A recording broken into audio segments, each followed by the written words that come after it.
73 ni adalah berkaitan dengan speaker mengguna pakai peruntukan ini untuk melantik Yang Berhormat. Saya cuma mohon penjelasan. Kedudukan Yang Berhormat sekarang adalah sebagai penasihat kepada Yang Amat Berhormat Perdana Menteri. Berarti Yang Berhormat Speaker juga ikut menasihati eksekutif. Ya, itu isu pertama. Yang kedua, sudah tentu kerusi ini dia menuntut kedudukan yang impartial dengan izin. Jadi kedudukan Yang Berhormat menasihati cabang eksekutif yang kalau nanti sepanjang mempengerusikan sidang, katakanlah ini hypothetical, katakanlah timbul perkara-perkara yang membabitkan kedudukan Perdana Menteri misalnya dalam soal perundangan dan human right, di mana bidang yang berhormat dikehendaki menasihati Perdana Menteri. Sudah tentu itu akan mewujudkan semacam kejanggalan, kalaupun tidak kita katakan itu sebagai conflict of interest. Jadi saya mohon sedikit ruling dalam perkara ini. Terima kasih.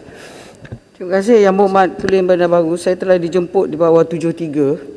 Kalau Yang Berhormat ada isu atas jemputan, boleh tak Yang Berhormat bawa pada speaker? Saya mengikut arahan speaker, tak ada masalah.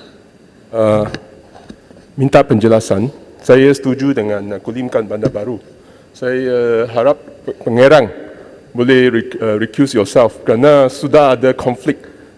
Sudah ada konflik dan perlu dijelaskan pada awalnya dan tidak perlu dijelas pada awalnya dan bukan sehingga speaker. Kerana memang ada jelas dari segi pelantikan di cabang eksekutif dan juga di parlimen. Dan speaker boleh melantik di kalangan kita 100 lebih orang ahli parlimen masih disediakan bersedia untuk temporary chair the session.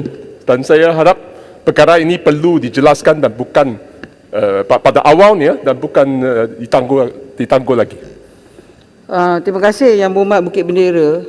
Saya telah menerima jemputan daripada pukul 2.30 hingga 3.30. Boleh tak Yang Berhormat bersabar biar saya selesaikan dengan kementerian yang banyak, dan mungkin selepas ni Yang Berhormat ke masa ni boleh bincang dengan Yang Berhormat Speaker. Saya akan menerima apa-apa arahan pada speaker.